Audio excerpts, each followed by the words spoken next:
दोस्तों नमस्कार। बीजेपी खुलकर चाहती नहीं थी, आरएसएस भी खुलकर इस पक्ष में नहीं थी। लेकिन फिर ऐसा क्या हो गया कि दिल्ली के चुनाव को लेकर प्रधानमंत्री मोदी इतने सक्रिय हो गए कि अब उन्होंने मान लिया कि दिल्ली का चेहरा वही होंगे और उन्होंने इजाजत दे डाली कि दिल्ली चली मोदी के साथ उनकी तस्वीर चस्पा कर दी जाए और पोस्टर जारी कर दिया जाए। सामान्य स्थिति दिल्ली के चुनाव को लेकर इससे पहले कभी किसी चुनाव में जो दिखाई नहीं दी, 2025 के शुरू होते ही प्रधानमंत्री कार्यालय, प्रधानमंत्री का घर, उनके अपने सलाहकार सभी राजनीतिक तौर पर सक्रिय हो गए। तो क्या यह एक ऐसी लड़ाई की शुरुआत अब दिल्ली के चुनाव में होने वाली है जो इससे पहले कभी नहीं हुई? केजरीवाल की राजनीति 2013 से चली आ रही है और 2013 के बाद 2015 का चुनाव हो या 2020 का चुनाव हो, दोनों चुनावों में आम आदमी पार्टी को 50% से ज्यादा वोट मिले।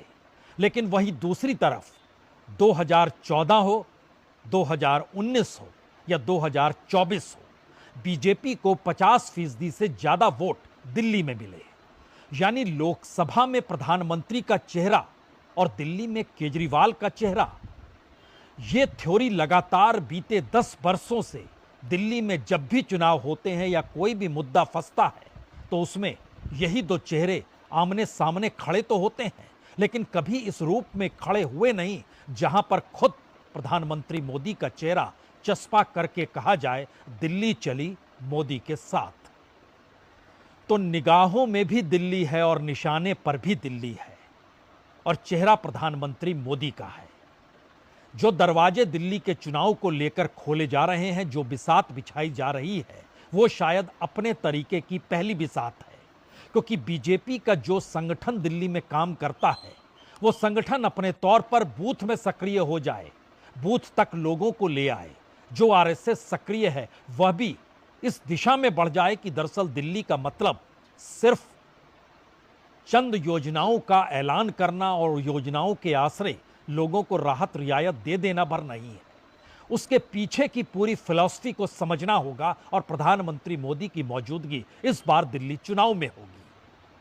4 बातें एक झटके में इसी दौर में हुई। साल शुरू होता है और पंजाब के जाने माने सिंगर दिलजीत प्रधानमंत्री के घर पर पहुंच जाते हैं। तारीख 1, वक्त रात के 10:30 बजे। और उसके बाद से ताना बाना बुना जाने लगता है कि क्या वाकई दिल्ली में जो 19% पंजाबी हैं और उसमें लगभग 5 से 6% सिख हैं और दिल्ली की लगभग 13 से 15 सीटें प्रभावित करती हैं उनके वोटों के आश्रय, तो क्या एक नए चेहरे, एक नई फिलॉसफी, एक नई थ्योरी के साथ प्रधानमंत्री मोदी पहले दिन नए साल में सक्रिय हो गए दिल्ली को लेकर? 2 दिन बीतते हैं और उसके बाद अजमेर शरीफ, वहां पर उर्स शुरू होगा और कल किरण रिजिजू, जो कि अल्पसंख्यक मामलों के मंत्री हैं, संसदीय मंत्री भी हैं, वह प्रधानमंत्री द्वारा दी गई विशेष चादर लेकर अजमेर शरीफ जाएंगे। उसी अजमेर शरीफ में जहां पर जमीन के नीचे शिव मंदिर है, इसका जिक्र हिंदूवादी संगठनों ने किया है और अदालत का दरवाजा भी खटखटाया है और वो विरोध कर रहे हैं कि प्रधानमंत्री ने चादर क्यों भेजी। दूसरी तरफ समर्थन हो रहा है, अजमेर शरीफ के प्रमुख जो हैं वो समर्थन कर रहे हैं। ये दूसरी घटना है। तीसरी परिस्थिति है कि दिल्ली को लेकर पहली बार नजफगढ़ सावरकर कॉलेज खोलने का ऐलान प्रधानमंत्री मोदी कर रहे हैं। और चौथा सवाल है, जो ताकत इससे पहले अन्ना के आंदोलन के साथ जुड़कर अरविंद केजरीवाल या आम आदमी पार्टी ने पाई थी, उस पर सीधा निशाना लगाने से अब प्रधानमंत्री चूक नहीं रहे हैं। यानी ये 4 सवालों के इर्द गिर्द दिल्ली का वोट बैंक हो, दिल्ली में मिडिल क्लास की मौजूदगी हो, दिल्ली में शिक्षा और स्वास्थ्य सेवा को लेकर जो आम आदमी पार्टी की पूरी योजना या पूरा एक इंफ्रास्ट्रक्चर उन्होंने खड़ा किया, उस पर कोई दूसरा शख्स नहीं बल्कि खुद प्रधानमंत्री मोदी निशाना साध रहे हैं। इन 4 हिस्सों से हटकर इसके पीछे की थ्योरी को अगर आप परखना चाहते हैं तो सबसे पहले प्रधानमंत्री के आज के भाषण से शुरुआत करते हैं। जो देश भली भांति जानता है कि मोदी ने कभी अपने लिए घर नहीं बनाया।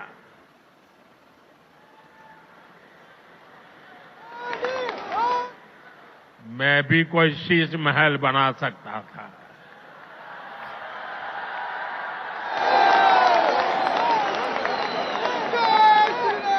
लेकिन मेरे लिए तो मेरे देशवासियों को पक्का घर मिले, यही एक सपना था। शीश महल तो मैं भी बना सकता था, लेकिन मैं गरीबों को पक्का घर देने में ही लगा हूं।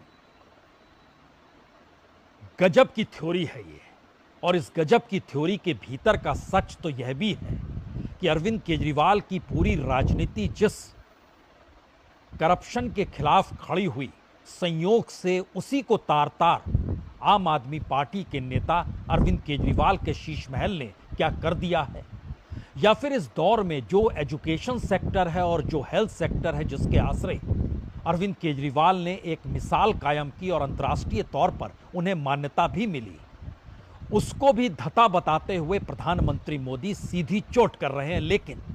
लेकिन उससे पहले एक बात और समझनी होगी कि आखिर ऐसा क्या हो गया कि प्रधानमंत्री मोदी एक झटके में सक्रिय हो गए, वह भी दिल्ली के चुनाव को लेकर। दरअसल संघ ने अपने स्वयंसेवकों के जरिए दिल्ली में कांग्रेस की सत्ता को, कांग्रेस को बेदखल करने के लिए अन्ना आंदोलन के पीछे खड़े होकर जो भूमिका रची थी, यह अब छुपी हुई है नहीं। और शायद अरविंद केजरीवाल ने बार बार संघ को जो पत्र लिखा या फिर संघ को लेकर जो टिप्पणियां की, वह टिप्पणी बीजेपी के खिलाफ नहीं जाती है, बल्कि प्रधानमंत्री मोदी के कार्यक्रमों के खिलाफ जाती है। यानी संघ और मोदी के बीच का जो टकराव है, उसका लाभ अरविंद केजरीवाल उठाना चाहते हैं, और इसीलिए वो बार बार स्वयंसेवक होकर पत्र भी लिखते हैं और स्वयंसेवक होकर प्रधानमंत्री मोदी को चुनौती भी देते हैं।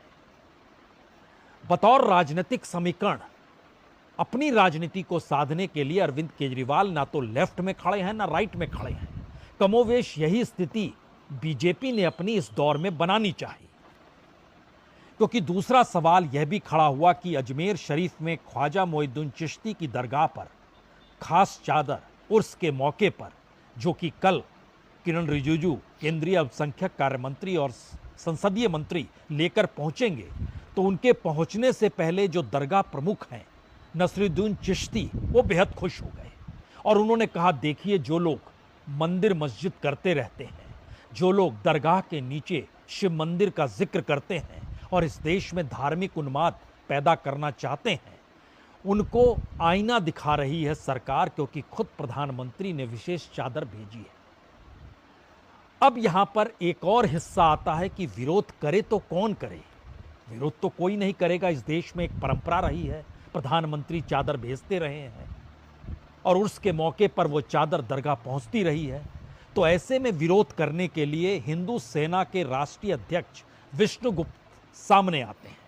विष्णु गुप्ता कहते हैं कि दरगाह शिव मंदिर के ऊपर है और यह मामला अदालत में है, तो ऐसे में प्रधानमंत्री एक संवैधानिक पद पर बैठे हुए हैं, तो वह क्यों चादर भेज रहे हैं। बतौर नरेंद्र मोदी वो चादर भेज सकते हैं, लेकिन बतौर प्रधानमंत्री वो कैसे चादर भेज सकते हैं। यानी जिस बीजेपी के भीतर का हिंदुत्व हिंदूवादी संगठनों के आश्रय वोटरों का ध्रुवीकरण करते रहा है और दिल्ली भी इससे अछूती रही नहीं, उसमें पहली बार दोनों तरफ का खेल बीजेपी के जरिए शुरू हो गया।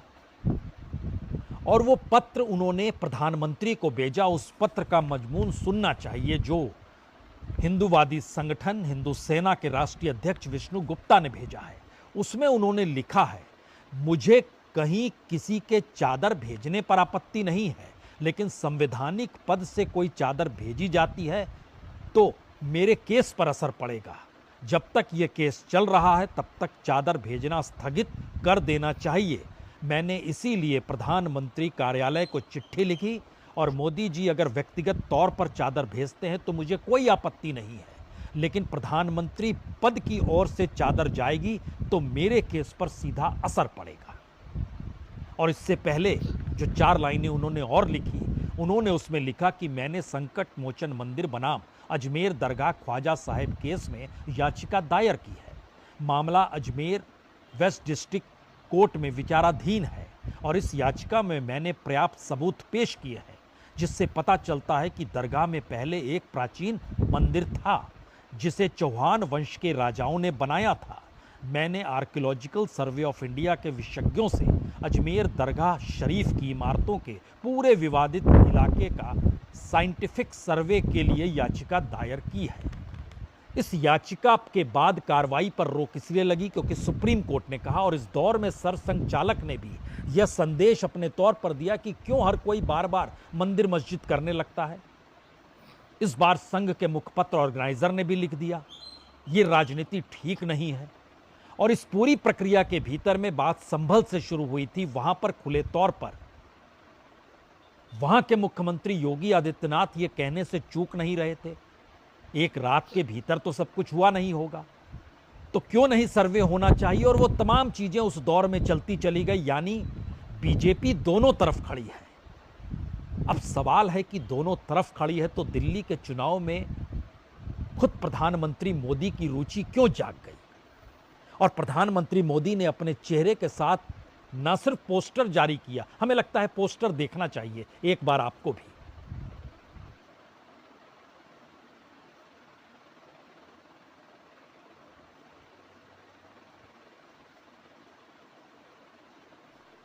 अब दिल्ली चली मोदी के साथ, यह तो चुनाव के बाद पता चलेगा, क्योंकि 3 दिनों के बाद वोटर लिस्ट आ जाएगी, जिसको लेकर झगड़ा दिल्ली में चरम पर है।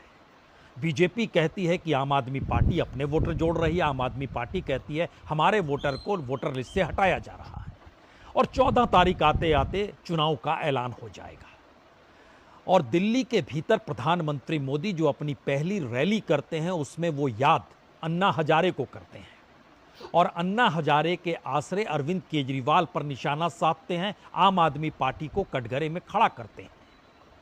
यह तरीका और इन परिस्थितियों के भीतर संघ का स्वयंसेवकों के लेकर और केजरीवाल का स्वयंसेवक की तर्ज पर राजनीति को साधने की पूरी प्रक्रिया क्या एक झटके में इस दौर में प्रधानमंत्री मोदी समझ गए कि उनको लेकर भी जो सवाल संघ के भीतर हैं, उनको लेकर भी जो सवाल बीजेपी के भीतर है, उसका जवाब दिल्ली के चुनाव से दिया जा सकता है। इसीलिए आज अंदाज बड़ा तीखा और बड़ा सीधा था।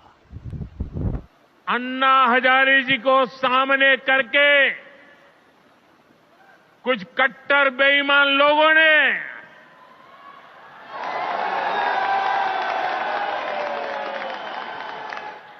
दिल्ली को आपदा में धकेल दिया।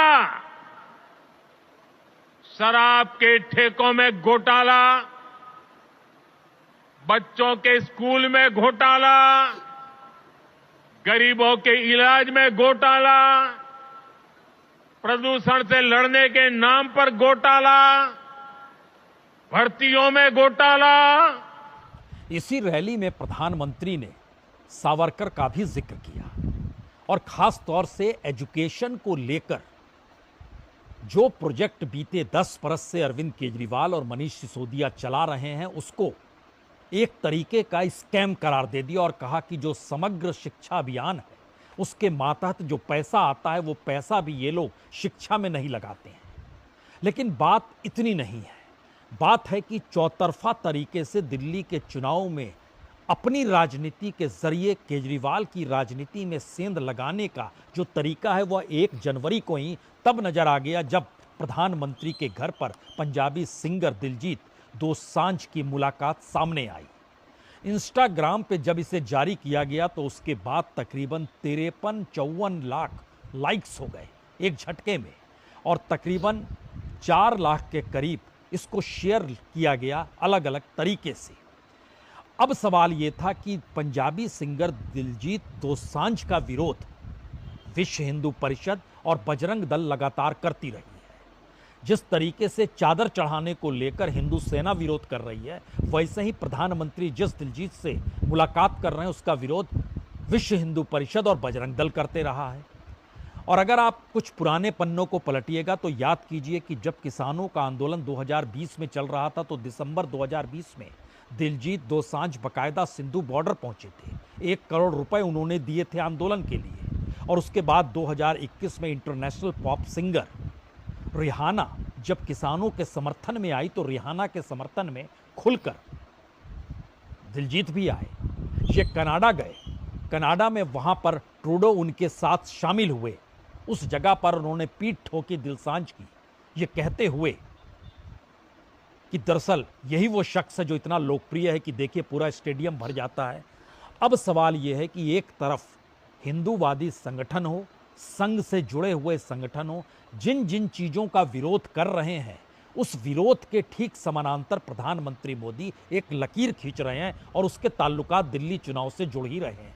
क्योंकि दिल्ली में सिख समुदाय की तादाद जो है वो है तो 6%, लेकिन पूरा पंजाबी कुनबा जो है वो तकरीबन 19% है। और वो राजौरी गार्डन का इलाका हो, तिलक नगर का इलाका हो, नई दिल्ली की कॉन्स्टिट्यूएंसी हो, सब जगह प्रभावी है पंजाबी वोटर। तो नया सवाल या कहें शायद इस दौर का एक नई परिस्थिति पहली बार दिल्ली के चुनाव में अब देखने को मिल रही है, जहां पर प्रधानमंत्री कार्यालय या उनके जो सलाहकार की टीम है उनका मैसेज बहुत साफ है कि दिल्ली में अरविंद केजरीवाल को इस बार हराना बहुत जरूरी है। इससे पहले के मैसेजेस को अगर आप देखिएगा तो जब जिक्र इस बात का होता था कि एक सॉफ्ट हिंदुत्व के आश्रय अरविंद केजरीवाल बीजेपी के वोट बैंक में सेंध लगाना चाहते थे, लेकिन अगर इतिहास का दूसरा हिस्सा देखिएगा, जो चुनाव के जरिए देखिएगा, तो उसमें बहुत साफ तौर पर वोटर जो है आम आदमी पार्टी का और वोटर जो है बीजेपी का, उन दोनों में कोई कटौती नहीं हुई। वोट कम हुए हैं कांग्रेस के, क्योंकि 2015 में 54.7% वोट और उसके बाद 32.3% वोट, 2020 में 53.7% वोट और 38.51% वोट। दरअसल ये 50 के पार वाला वोट आम आदमी पार्टी का है। और दूसरी तरफ बीजेपी पिछले विधानसभा में 32 के बाद 38 तक पहुंची और पूरा वोट जो है वो कांग्रेस का खत्म होते चला गया। कांग्रेस 2013 में 24.6% वोट लेकर आती है, लेकिन उसके बाद के चुनाव में 2015 में 9.7% पे आ जाती है, उसके बाद 4.26% पे आ जाती है। ये मैसेज बहुत साफ है कि कांग्रेस का वोट ले गई आम आदमी पार्टी।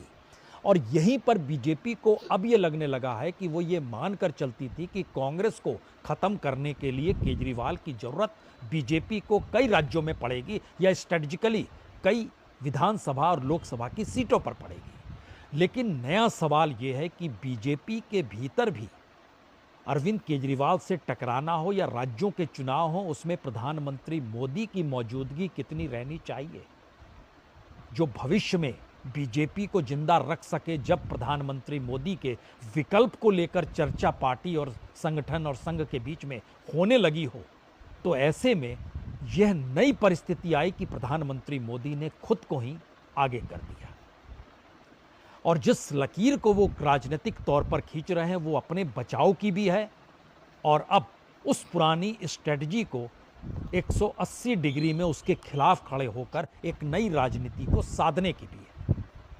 इसीलिए अरविंद केजरीवाल के लिए 2025 का चुनाव आसान चुनाव नहीं है और शायद यह भी पहली बार होगा कि जब कांग्रेस की मौजूदगी इस चुनाव के भीतर में हो सकता है और ज़्यादा हाशिए पर चली जाए या एक झटके में वह एक ताकत के साथ उभर कर आ जाए। ये दोनों परिस्थितियां एक साथ चलेंगी क्योंकि दिल्ली में प्रधानमंत्री की कई रैलियां होनी है और अरविंद केजरीवाल के निशाने पर बीजेपी के 2 ही नेता रहे हैं, प्रधानमंत्री मोदी और अमित शाह। तीसरे नेता लेफ्टिनेंट गवर्नर है, यानी जो यहाँ के राज्यपाल हैं। यानी ध्यान दीजिए तो बीजेपी के तमाम नेताओं में कोई निशाने पर अरविंद केजरीवाल के नहीं है, निशाने पर देश की राजनीति को साधने वाले प्रधानमंत्री मोदी और अमित शाह हैं या एलजी की मौजूदगी है। यह एक ऐसी राजनीति है जिसमें अपनी ताकत और अपने कद को, दोनों को बढ़ते हुए बार बार अरविंद केजरीवाल ने दिल्ली के हर चुनाव में बताया और दिखाया है। यही वो वजह है जहां पर एंट्री एक झटके में प्रधानमंत्री मोदी ने अपनी कर ली। वहीं नजफगढ़ में वीर सावरकर जी के नाम पर नया कॉलेज भी बनने जा रहा है। अब मोदी कहें कुछ भी, लेकिन एक सच तो है कि उनके अपने शासित राज्यों में ऐसा कोई मॉडल बनकर उभरा नहीं है जिसकी पहचान राष्ट्रीय या अंतर्राष्ट्रीय तौर पर हो। 2 दशकों तक शिवराज सिंह चौहान मध्य प्रदेश में रहे, लेकिन ऐसा कोई मॉडल उभर कर आया नहीं।